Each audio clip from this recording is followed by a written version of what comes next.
Yup, it's gotten cold again for most parts of the country, and having the right equipment in your vehicle can offer peace of mind, provide some creature comforts, and it can be downright life-saving. In today's video, I want to offer some tips and tricks on staying warm and keeping certain items in your car when the temperature drops. Some of this information will be common sense. Some of it you might not have thought about. Also, be sure to stay until the end for some unique ideas of items I currently keep in my vehicle that could very well save your life. What's up, preppers? I'm the Community Prepper, and like always, thank you for watching my channel. Also, be sure to give this video a thumbs up, but only if you've gotten some valuable information from it. And please consider subscribing to my channel if you like videos about prepping, firearms, product reviews, and all other topics prepping related. About 2 years ago, I moved from sunny, warm, beautiful San Diego, California, to the mountains of Western North Carolina. 2 years ago, I would have never had an ice scraper and 2 wool blankets in my truck. San Diego has 2 seasons, summer and cooler summer. Now I live in a place that has 4 seasons. One of them sucks. It's gonna be cold, it's gonna be gray, and it's gonna last you for the rest of your life. And they have drastically different temperatures in summer and winter. Part of prepping is prepping properly for the area you live. You wouldn't want to have an extra pair of swim trunks in your car in January in Manitoba, Canada. You also wouldn't need tire chains when it's July in Tampa, Florida. Let's quickly go over a short list of items I keep in my truck for the colder weather when inclement weather, frigid temperatures, and other factors can impact your travel, comfort, and survival if you're stuck away from home or get caught in a bad situation. I think of my truck as my home when I'm away from home.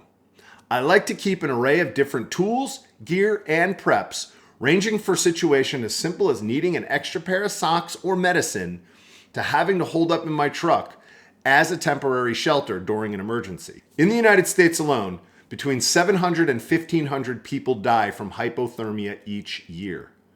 Frostbite can occur in temperatures below 31 degrees Fahrenheit. The first thing we'll do is cover proper clothing we keep in our vehicles. Think from top to bottom. What things can you put on your head to keep warm? Your neck, your torso, your extremities like your feet and your hands. Not all of us dress for the weather when we are commuting to work. We may wear a suit or casual clothing like jeans or a dress. Think about what kind of clothing you may need if you break down, get stranded, or have to abandon your vehicle to walk somewhere. I remember when I was about 17 years old, I ran out of gas in northern New Jersey in the winter. I was only wearing sneakers, jeans, and a t-shirt. I don't remember where I was going, but I'm sure I wasn't planning on having to walk a half a mile in the freezing cold with the wind blowing. I will never forget how cold I was trying to get to the gas station. It was the coldest I have honestly ever been in my entire life. I remember being so cold that when I got to the gas station, I actually felt hot. I later learned that this is a common feeling when someone develops hypothermia. Most of us know the best way to beat the cold is to dress in layers. The layering of clothing helps create pockets of warm air between your body and the cold. Layering is also best if you need to shed clothing if you are walking or performing physical activities in cold weather. My cold weather inventory in my vehicle includes a warm beanie, a base layer like a thermal underwear type thing, a heavy sweatshirt. I keep a winter jacket in my car. I also have wool socks, wool gloves. I also have a neck warmer and a balaclava. Finally, I did put an extra pair of sweatpants in my bag to wear under my jeans. I got my sweats. I got a heavy-duty Carhartt sweatshirt. I got these little things from Costco, this top and bottom thermal type underwear thing. I do keep a scarf,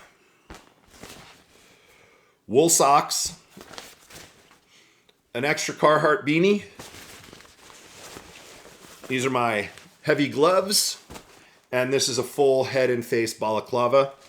I also carry about 10 or 12 sets of hand warmers. You could stick these in your gloves or in your boots or your toes, and you will stay warm. This simple setup will allow me to withstand most cold weather encounters in my area. The clothing you should store should be dependent on your location. However, I would rather be warmer than cold. Even if you're in Florida, the temperatures can dip quite low, around 45 degrees. Now, 45 degrees doesn't sound too cold, but add time and a little wind, and you'll find out just how cold it can be. On the other hand, if you live in extreme cold, having animal furs, wool-based layers, and battery-powered heated clothing won't only add to your comfort, but to your survival. Now let's address some simple tools that you may want in your vehicle and your vehicle itself. Be sure fluids are always topped off. Tires have proper tread and air, and your battery is in good working order. I preemptively change out my battery every 3 years to avoid the headaches associated with a battery failing. Put a new battery in, put a sticker on it, reminding you to replace it in 3 to 4 years, and you should never have battery problems.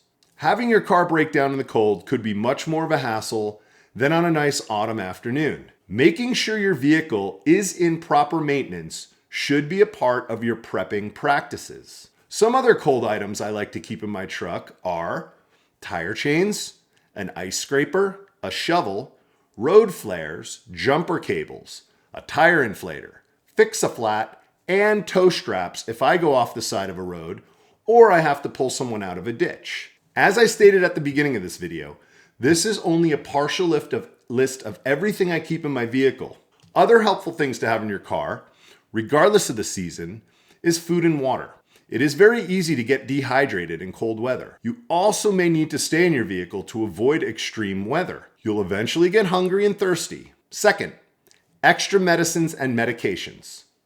You'll also want a wool blanket, portable battery chargers for cell phones and electronics. A flashlight and fire starting tools are also key. Also sunblock and sunglasses. Yes, even in the winter. Try walking through the snow with bluebird skies and a midday sun. Ever hear of snow blindness? As preppers, we can go overboard with gear and the things we keep in our vehicles. In some cases, like a bug out bag, you will be doing the physical heavy lifting. When it comes to my vehicle, there isn't any unused space where I don't keep preps. The car is doing the heavy lifting, and I don't believe in overkill when it comes to prepping your vehicle. Remember, it is your home away from home. Thank you for staying with me until the almost end of this video. And as promised, here are other items that may have gone under your radar when prepping your vehicle in general or just for the cold. The first one is a physical map. Imagine if the power is down, or cell phones don't work, or SHTF has happened. You'll need to navigate without the use of electronics. The second one is cash. Again, what if electronic services are down and cash is the only currency? Gas stations may only be taking cash. The third are all ways to signal for help: an air horn, a small mirror, and a laser pointer. And although it's illegal to point a laser pointer at an aircraft, in a life or death situation, I'll face the consequences. You might also consider a first aid kit for minor bumps and bruises and a tourniquet or wound packing materials for extreme situations. I also keep a small bag with pliers, wrenches, screwdrivers, and other useful tools for simple fixes. So what do you carry in your vehicle for the cold that I may have missed? I feel like my car inventory is always growing and it will never be complete. Now be sure to like this video and send it to anyone you think might benefit from it. Right about now, the window for my complete vehicle prep should be popping up.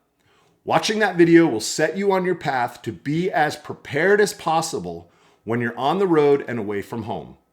So click on it, watch it, and refuse to be a victim.